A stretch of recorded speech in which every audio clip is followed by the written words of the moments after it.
Back to news. ఏపీలో red book versus digital book అవుతుంది. ఎన్నికల ముందు రెడ్ బుక్ పేరుతో అప్పట్లో టీడీపీ నేతలపై దాడులు చేసిన దౌర్జన్యాలకు దిగిన వైసీపీ నేతల పేర్లు నమోదు చేశారు నారా లోకేష్. ఆ తర్వాత రాష్ట్రంలో కూటమి ప్రభుత్వం అధికారంలోకి వచ్చాక రెడ్ బుక్ రాజ్యాంగం నడుస్తోందని ఆరోపిస్తోంది వైసీపీ. ఈ నేపథ్యంలో డిజిటల్ బుక్ అంటూ ఒకటి ప్రారంభించారు వైసీపీ అధినేత వైఎస్ జగన్.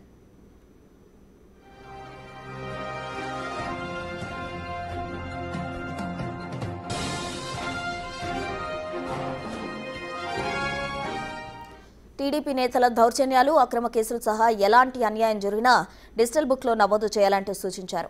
పార్టీ నేతలతో కీలక సమావేశం నిర్వహించిన వైసీపీ అధినేత జగన్ తాము అధికారంలోకి వచ్చాక డిజిటల్ బుక్లో వైసీపీ నేతలు నమోదు చేసిన పేర్ల ఆధారంగా ప్రత్యర్థులపై చట్టపరంగా చర్యలు తీసుకుంటామన్నారు.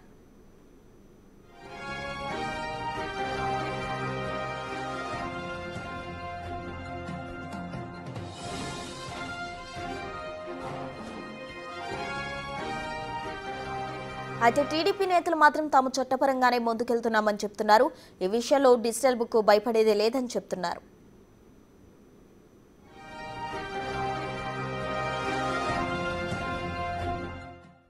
మన కార్యకర్తల కోసం అన్యాయానికి గురైన, రాష్ట్రంలో అన్యాయానికి గురైన ఏ కార్యకర్త అయినా కూడా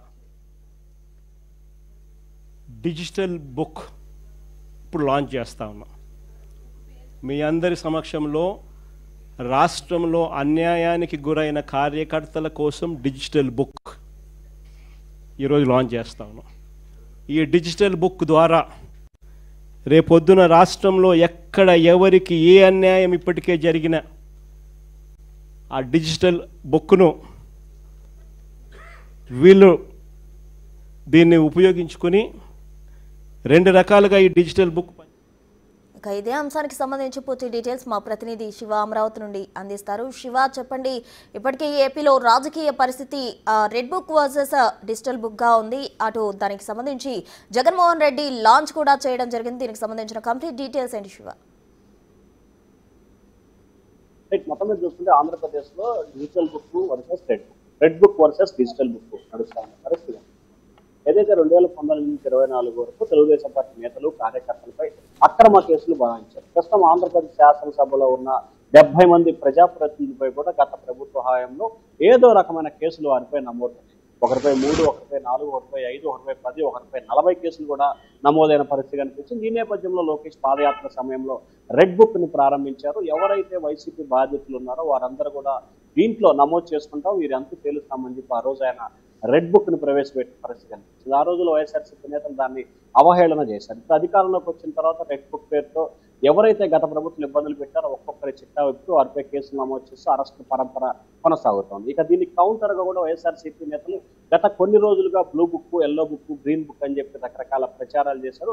అంతిమంగా డిజిటల్ బుక్ ఒకటి ప్రవేశపెడుతున్నట్టు కూడా మాజీ సీఎం జగన్మోహన్ రెడ్డి నిన్న ఆయన సమావేశంలో కీలకంగా కూడా ప్రవేశపెట్టారు. దీనికి సంబంధించి కూడా ఒక యాప్ ని ఇన్స్టాల్ చేశారు. అలాగే ఒక కోడ్ ని, క్యూఆర్ కోడ్ ను కూడా తీసుకొస్తూ ప్రమోట్ చేశారు. ఈ క్యూఆర్ కోడ్ చేయగానే వెంబడే మీ వివరాలు అడుగుతుంది, ఆ తర్వాత కోడ్ అడుగుతుంది, ఓటీపీ వస్తుంది. ఓటీపీ వచ్చిన తర్వాత ఎవరైతే మీ పేరు ఎంట్రీ చేసిన తర్వాత ఎందుకు ఇబ్బందులు పడ్డారు, ఎవరి ద్వారా ఇబ్బందులు పడ్డారు, వారి వివరాలన్నీ కూడా నమోదు చేయాలని చెప్పి కూడా దాంట్లో ఆ యాప్ ని క్రియేట్ చేశారు.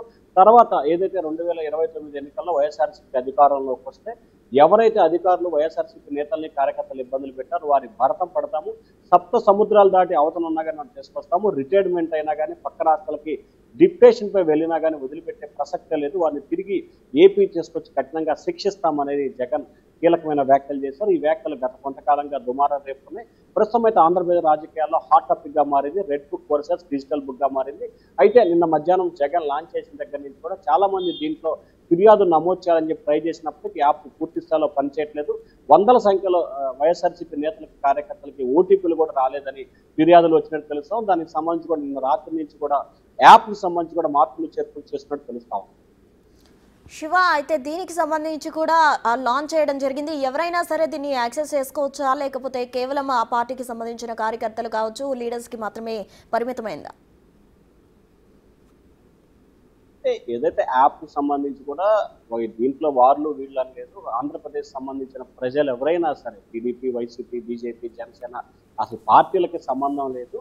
ఎవరైతే ప్రభుత్వానికి సంబంధించి ఇబ్బందులు పడ్డారో టీడీపీ జనసేన బీజేపీ నేతలు ఇబ్బందులు పాలయ్యారు. వారు ఈ యాప్లో పేరు నమోదు చేసుకుని వారు పడ్డ ఇష్టాన్ని నష్టాన్ని దాంట్లో నమోదు చేసుకోవాలని చెప్పి కూడా చెప్తున్న పరిస్థితి కనిపిస్తా ఉంది.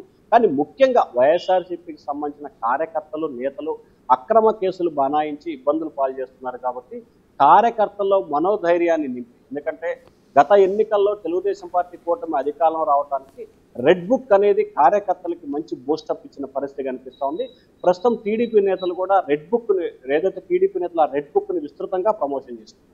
సో ఈ నేపథ్యంలో వైఎస్ఆర్సీపీ కూడా రెడ్ బుక్ ని బేరేజ్ వేసుకొని రెడ్ బుక్ వల్ల ఏ రకమైన ఫలితాలు వచ్చాయో దాన్ని కౌంటర్ గా డిజిటల్ బుక్ తీసుకొచ్చి అదే రకమైన ఫలితాన్ని 29 ఎన్నికల్లో సాధించాలనేది ఆ పార్టీ ఆలోచనగా కనిపిస్తా ఉంది.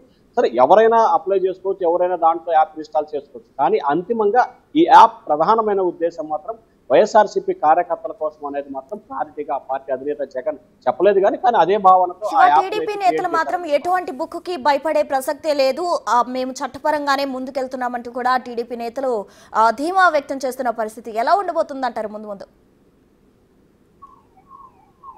ఖచ్చితంగా ఇక్కడ గతంలో డిజిటల్ రెడ్ బుక్ విషయంలో కానీ ఇప్పుడు డిజిటల్ బుక్ విషయంలో కానీ ఎవరైనా కావచ్చు, ఆ పార్టీ నేతలు ఒక అంశాన్ని తీసుకుంటే ఆయా రాజకీయ పార్టీల విమర్శలు ప్రతి విమర్శలు తీసుకుంటున్న పరిస్థితి. ఇక డిజిటల్ బుక్ విషయానికి సంబంధించి కూడా టీడీపీ నేతలు చాలా క్లారిటీగా ఉన్నారు. ఖచ్చితంగా తాము ఏ అధికారినైనా ఏ కార్యకర్తనైనా ఏ నేతను కూడా ఇబ్బందులు పాలు చేయలేదు. గత ప్రభుత్వ హాయంలాగా ఇష్టానుసారంగా వ్యవహరించలేదు. ఎవరైతే తప్పులు చేశారో పక్కా సాక్ష్యాలు ఆధారాలను సేకరించిన తర్వాతనే వారిని పిలిచి విచారించిన తర్వాతనే కేసు నమోదు చేయడం జరుగుతుంది. గత ప్రభుత్వం మాదిరిగా అర్ధరాత్రి పోలీసులు బెడ్రూమ్లోకి ఇళ్లలోకి వెళ్ళి బలవంతంగా లాక్కొచ్చిన సంఘటనలు కూటమి ప్రభుత్వంలో లేవు. ఎవరైతే తప్పులు చేశారో ఆ తప్పులు చేసిన వారికి సంబంధించిన మాత్రమే తాము కేసులు నమోదు చేస్తున్నాం తప్ప గత ప్రభుత్వం మాదిరిగా వ్యవహరించట్లేదు. వైఎస్ఆర్సీపీకి సంబంధించి కావచ్చు, జగన్మోహన్ రెడ్డి కావచ్చు, ఏ బుక్ అయినా పెట్టుకోమని మాకు వచ్చే నష్టం లేదని వాళ్ళైతే పకడ్బందీగా ధీమా వ్యక్తం చేస్తున్నారు. డిజిటల్ బుక్ అనే అంశానికి సంబంధించి కూడా టీడీపీ నేతలు పెద్దగా పట్టించుకోవట్లేదని చెప్పి కూడా అర్థమవుతాం. Right Shiva, thank you.